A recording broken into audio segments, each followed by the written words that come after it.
In sales and persuasion, it's not about me, about what I want. It's about serving other people and helping other people. And that's the true form of persuasion that we're going to be talking about today, taking it step by step by step. And with magnetic persuasion, it's all about building instant trust. Do people trust you?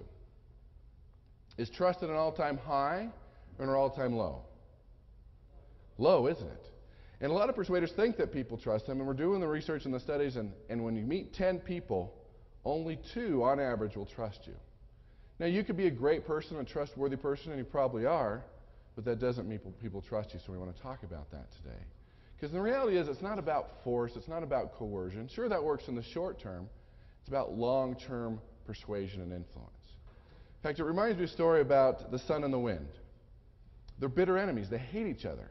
They're always trying to decide who's the most powerful element in the universe. And it says, okay, let's choose a contest. Let's see who's the most powerful element in the universe. The sun's thinking, I create life, I'm part of life. The wind's all, no, I can destroy villages. And so they look down, and they see this elderly man walking has a jacket on, and the wind says to the sun, whoever gets that man to take off his jacket wins. So the wind's all, I can do this. And so clouds come, lightning, the wind comes, it's stronger and stronger. And the more the wind blows, what does the old man do? Holds on tighter and tighter and tighter. And when people sense these persuasion techniques or tactics that you're using many times, they'll hold on tighter. Knocked the man down a few times, but he kept holding on to his jacket. Wind decided he couldn't do it, didn't think the sun could do it, and then the sun just smiled, turned up the heat. Beads of perspiration were developing on the old man's forehead, and what did the old man do? Took off his jacket. That's true magnetic persuasion. That's what you want to do. Because the reality is people want to be persuaded. They want to trust somebody that can help them make the right decision. Because there's so many decisions out there. We're bombarded with so many persuasive messages. We want people to help us out.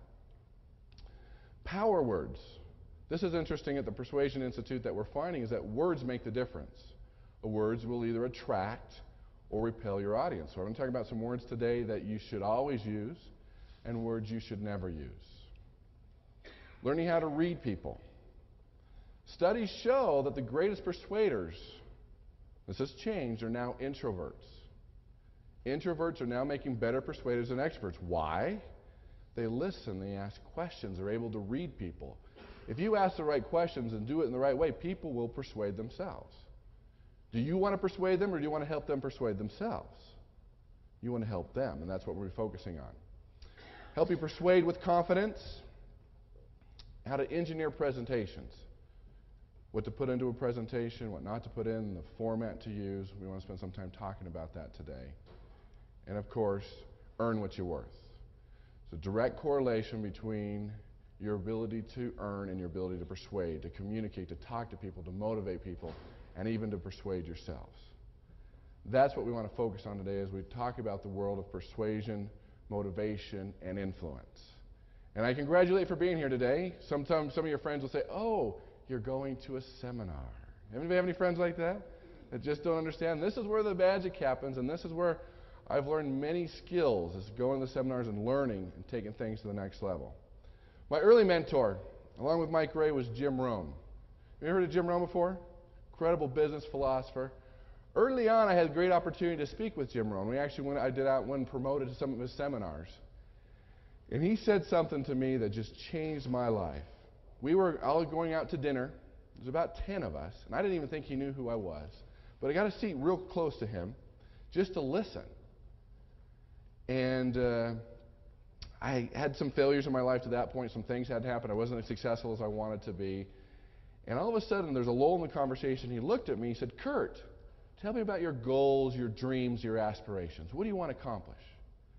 And so I began to tell him what I want to accomplish and started the blame game. Well, this didn't happen because of this and the government taxes, whatever. You throw it all in.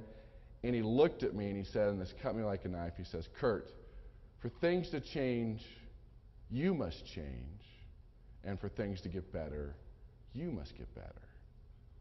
Ouch. Because if we get stuck blaming the government, taxes, neighbors, whoever, we don't work on ourselves, we don't improve ourselves. And if you add a word to that, for your income to change, you must change. And for your income to get better, you must get better. And that's what we want to improve today, is I've studied what makes people successful. Everybody wants